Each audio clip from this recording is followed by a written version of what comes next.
We're in Berlin, in Germany. Obviously, we absolutely wanted to hear the view of the federal government of Germany on the key topic which brings us together, FTTH deployment and adoption.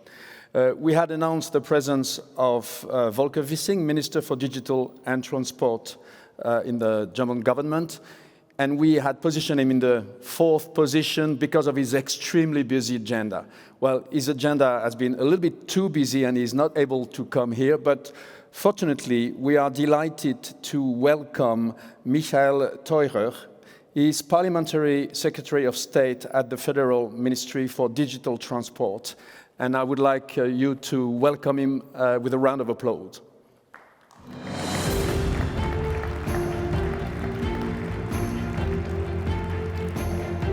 Thank you.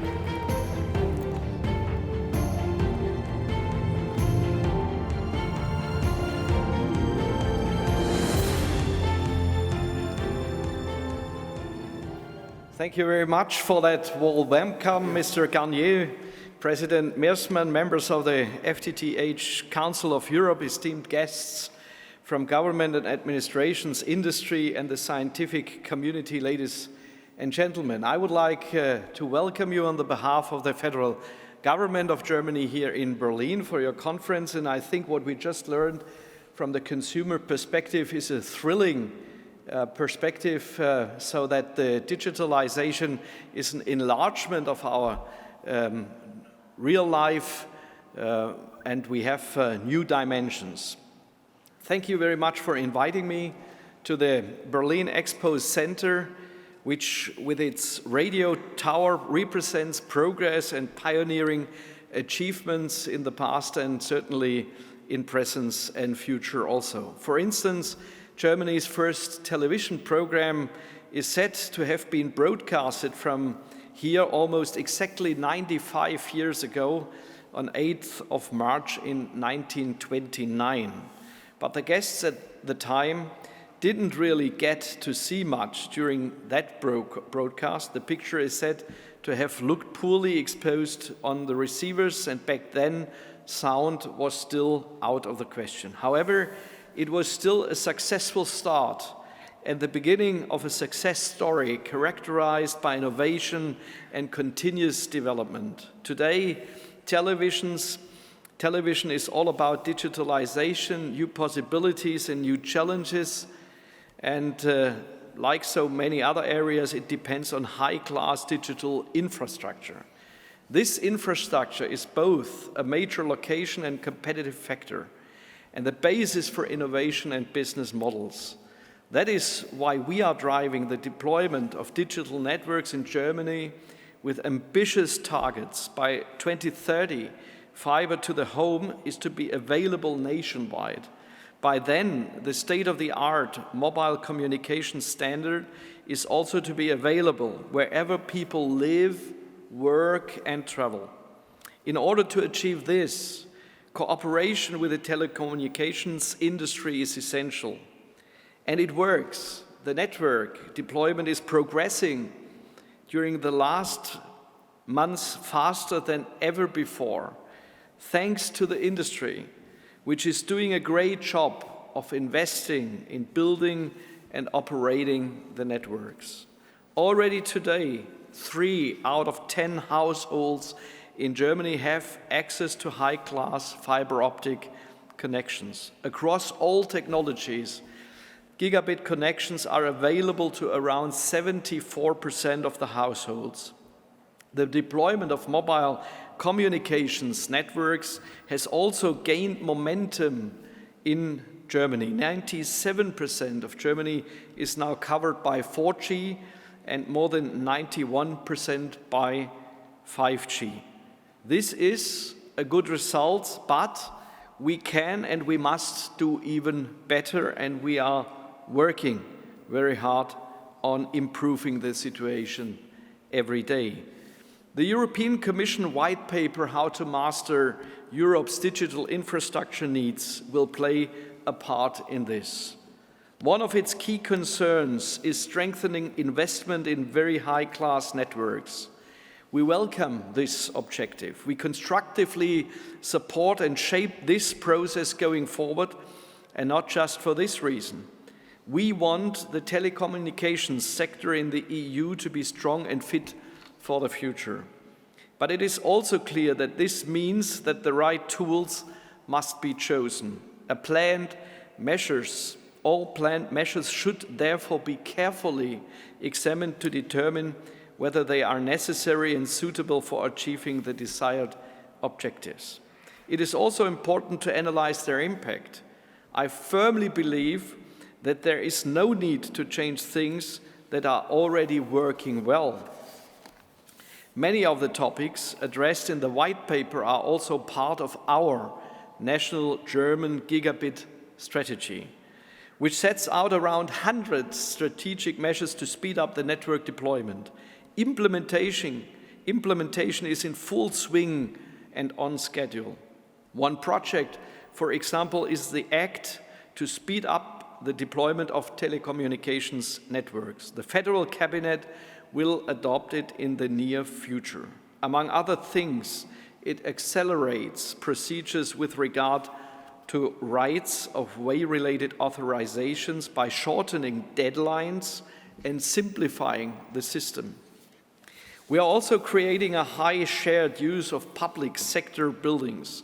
This means that it will be easier to install mobile communications equipment on these buildings. And with the Act, we are ensuring greater availability of open data and therefore a more open exchange of data and better using of the existing data. Once collected, data should be used, for example, within the Federal Network Agency before it is published or passed on to third parties where possible and permitted. In this way, we avoid duplicate queries from various government agencies and relieve the burden on the Federal Network Agency as well as on companies. All of this will further accelerate and speed up the upgrading of our digital infrastructure. Digitalization administrative procedures will also contribute to this. With the federal states of Hesse and Rhineland-Palatinate, we are, for example, working on the broadband portal, an online access act project. Telecommunications companies use the portal to apply digitally for approval to lay a line. Initial experience shows that this significantly speeds up the procedure. Of course, this outcome is impressing others. In addition to Hesse and Rhineland-Palatinate, other federal states of the Federal Republic of Germany have now also expressed their interest in using the broadband portal. I think this is a very good sign because we need speed in implementation. The broadband portal helps to make things easier for the industry. Instead of being thwarted by protected procedures, companies should be able to devote themselves to their core task as quickly as possible, and that is laying the lines. The Gigabit Register, the key hub of network deployment, is also about greater speed and efficiency. It contains detailed data on the availability and quality of the connections.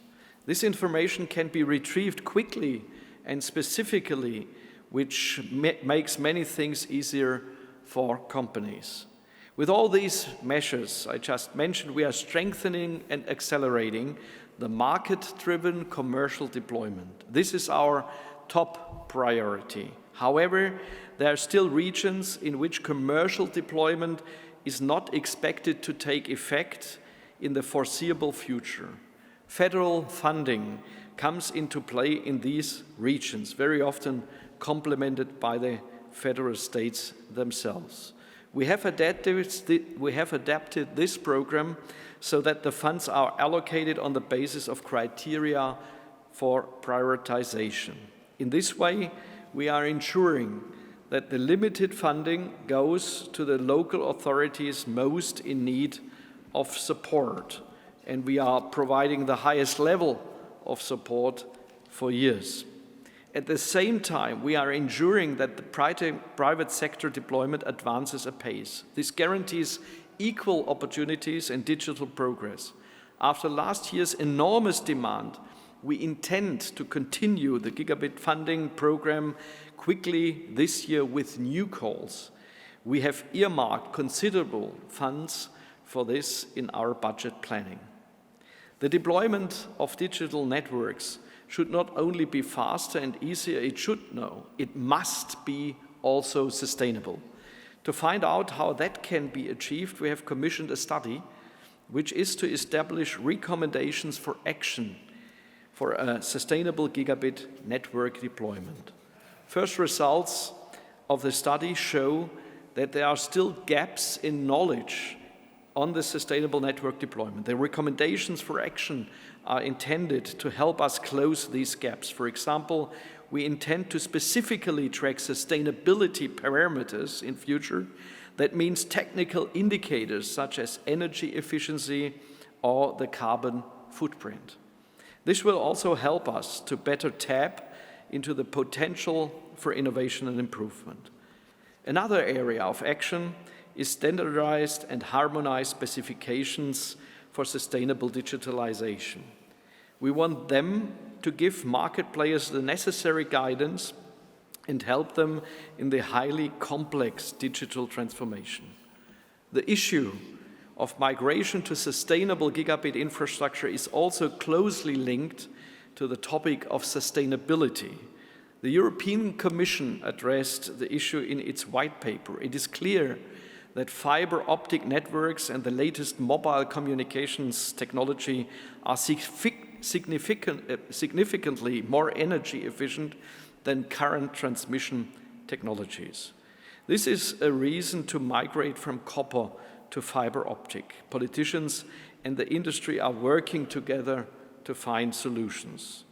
Many things are better if we work together, cooperate, especially when it comes to digitalization.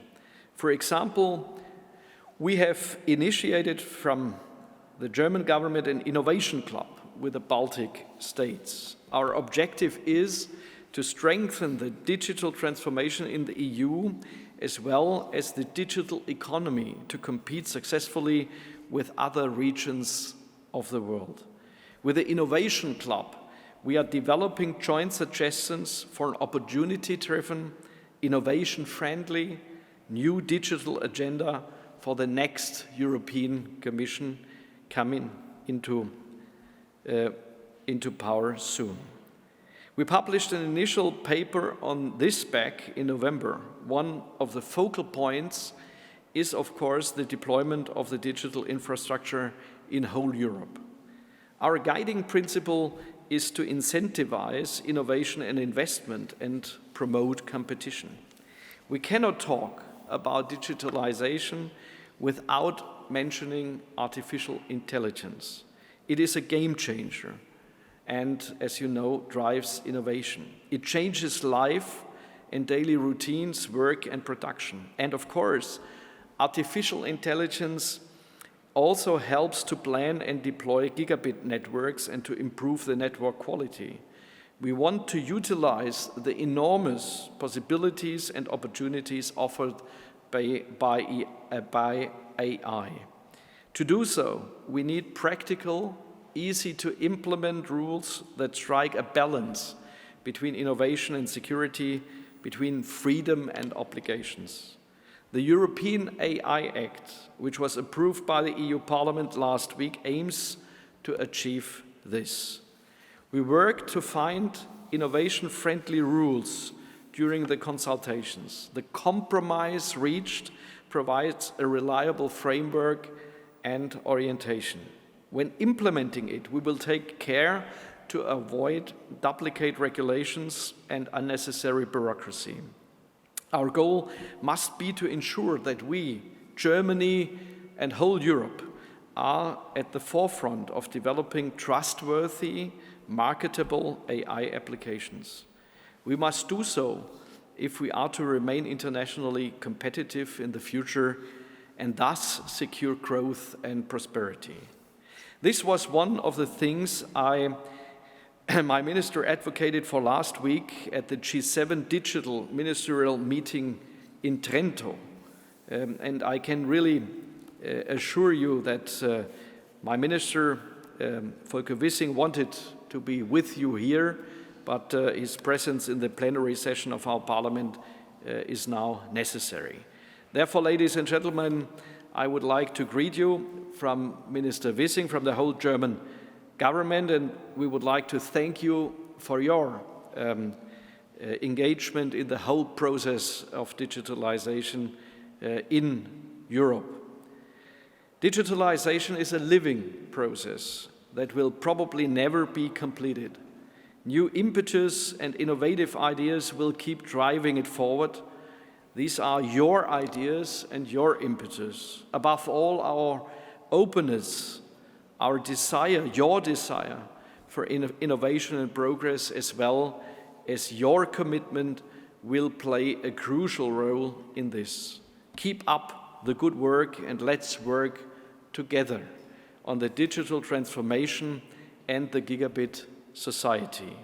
I wish you a successful conference with lots of sharing and networking, inspiration and knowledge, and I thank you very much for your attention. Welcome in Berlin.